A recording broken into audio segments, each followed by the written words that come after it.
How's it going, ladies and gentlemen? Exellion here, and it seems that a rather large trove of information from a Diablo game has been dropped today. That's right, I'm talking about Diablo Immortal. Don't you guys have phones? Now, before I get started, I encourage you guys to like and click on that subscribe button if you're feeling so inclined. If you want to, go ahead and drop a comment below. Tell me your thoughts on Diablo Immortal. This big revelation that we've gotten from our Diablo Immortal lead game designer, Wyatt Chang. I'm excited about this. Let's dive into it and dissect every little piece from this Diablo technical alpha that apparently has started today. So this humongous, just massive drop of information that we've gotten from the Diablo Immortal team came as a massive surprise to myself, and not too long after the quarterly update from Diablo 4 just a couple days ago. Make sure you guys check out my recent video on that, where I kind of break down the quarterly update from Luis Barriga and Joe Shelley themselves, some of the leaders of the Diablo squad over there in Diablo 4. But all this info I'm about to talk to you guys about right now was dropped in 5 separate blog articles on the Blizzard News site. Now, the first article I want to go over with you guys, it's basically just the overview of everything that we're going to be discussing in the video. The overview article starts out by talking a little bit about how this game is catered to just about every kind of a player, veteran players to first-time players even. They immediately jump right into kind of, they set the scene for us and when Diablo Immortal takes place. As you know, between Diablo 2 and Diablo 3, there is a pretty significant span of time between these two games, and a lot of people wonder, well, what happened in between those during that time? What did Deckard Cain do? Where did Tyrael go? What did he do? What happened to the World Stone? I mean, you know, just because it blew up doesn't mean that it's over. You know, what happens? So I think that this is sort of meant to bridge that gap and give us a little bit more closure and maybe a little bit more insight into Deckard Cain. So it jumps into the story, talks about the Diablo 2 and Diablo 3 bridge that it's kind of creating. And so we'll definitely be encountering Deckard Cain. We've already seen screenshots and interactions with him. They talk briefly about dungeons and how dungeons are going to be sort of this crucial aspect of the game, both during the story and afterwards. Each dungeon is going to take about 10 to 15 minutes complete, and as you would guess, it's a pretty important way for gamers and players of the Diablo Immortal game to get their gear and get the loot that they're looking for in this type of a game. They talk about rifts. Rifts are returning. Well, I guess since this is before Diablo 3, rifts were already there. I don't know. So there are challenge rifts similar to what we see in Diablo 3, but then there are also elder rifts. And now elder rifts different from greater rifts or regular rifts in Diablo 3 in the sense that you can use an item called crests, and these crests can have all different kinds of modifiers on them, I guess, and you apply them to your elder rift, and your elder rift will have different modifiers, different difficulty modifiers, things that change, similar to Path of Exile's mapping system, I imagine. And a lot of other games have sort of adopted this kind of a model. They talk a little bit about Westmarch and how Westmarch is going to be a social hub for Diablo Immortal, which means that we're probably going to be seeing a similar system that Diablo 4 is going to be using for its social space. So you can encounter players around the world and in the game just randomly and invite them. Now, I don't have confirmation of this. I haven't seen this personally. This is just kind of what they start talking about in this article. Westmarch will be sort of a public social space, like a social hub, if you will. And then you can also encounter players in the world as you're exploring. They touch briefly on the 4 classes that we are going to be seeing. There is the Barbarian, the Demon Hunter, we're gonna have the Wizard, and the Monk. The Crusader and the Necromancer are slated to be released as well, but that's gonna be in future updates as these testing phases continue. And here was something that I was actually really surprised to see, is that Paragon levels are coming back. Or again, they were already there. It's Diablo 2.5, basically. Paragon levels are coming back, but they are going to be taking a different form. In this version of the Paragon system, there will be different paths of abilities and passive attributes to sort of give you a more robust build customization around your character. I think this is pretty cool. We'll dive more into this a little bit later on in the video, but this is sort of the overview portion of what we're going to be seeing in Diablo Immortal. Gems will have normal versions and legendary versions, as we kind of know from Diablo 3. Runes will be used to upgrade your legendary gems, will be used as crafting materials for legendary items in some cases. And charms will have their own individual gear slot and will give bonus points to up to 5 different types of skills for your class. So that about does it for the overview of everything we're going to be talking about. Let's jump into character and skill progression. This is kind of one of the first things that stood out to me because progression is so insanely important in an action RPG game that I thought we should touch on it first. So the heroes, the playable characters, as I mentioned, we have the wizard, the barbarian, the monk, and the demon hunter. Just for the technical alpha, there will be a necromancer and a crusader being released at a later time. We don't know when that is. We don't know when the next tests are going to be, but for now, that's what we're dealing with. So every single class comes equipped with 2 primary attacks.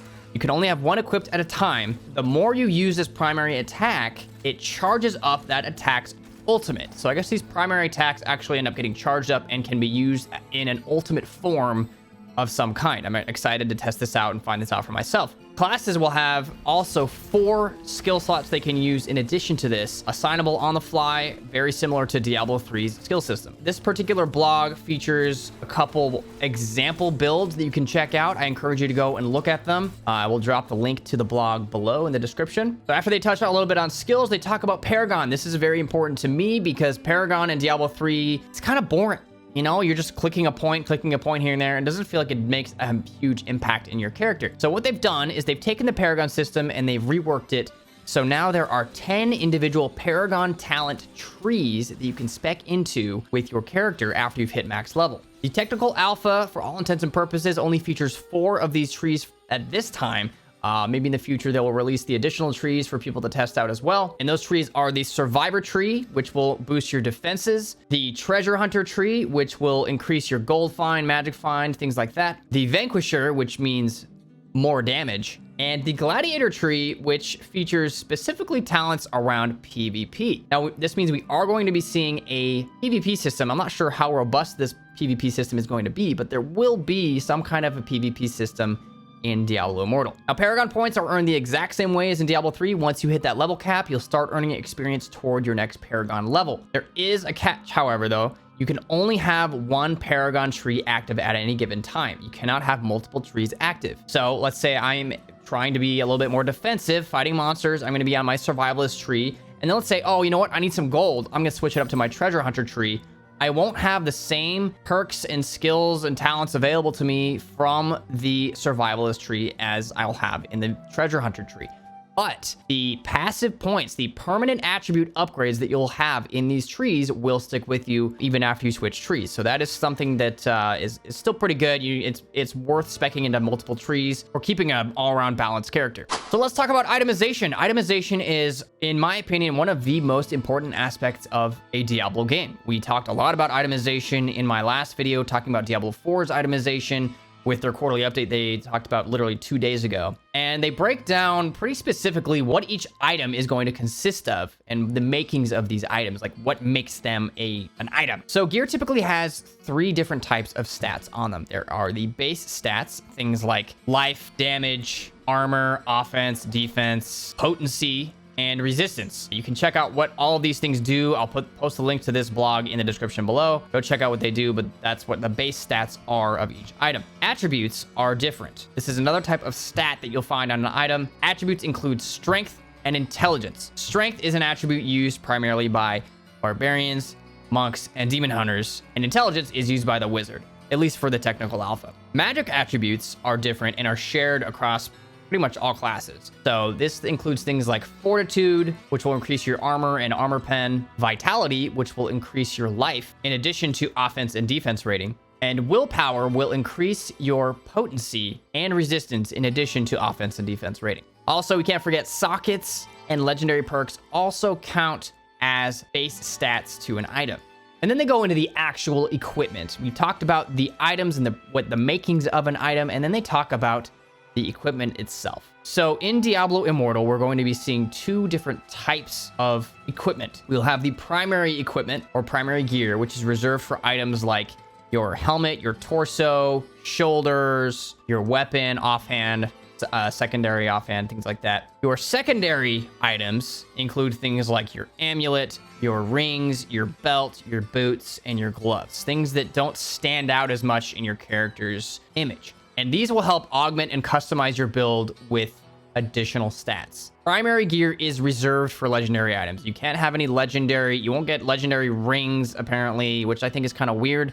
You won't get legendary neck pieces, belts, things like that. The legendaries are just reserved specifically for primary gear slots. So now they jump into item quality. Speaking of unique and legendary items, item quality in Diablo Immortal is exactly the same as in Diablo 3. Except that there will not be set items at all. And I definitely feel like this is an effort to promote creativity and unique builds. I guess that argument stands pretty true that the basically best in slot builds for most Diablo 3 classes right now include set items. I can't think of any builds right now. I'm sure there are some out there. I don't want to say it ruined things, but it definitely makes it a little bit tough to find a creative and unique build. So as such, they removed them, and we will still have normal, magic, rare, and legendary items. They will still be available, but there is a little bit of a difference to the rare and legendary items in Diablo Immortal. Rare and legendary items have ranks.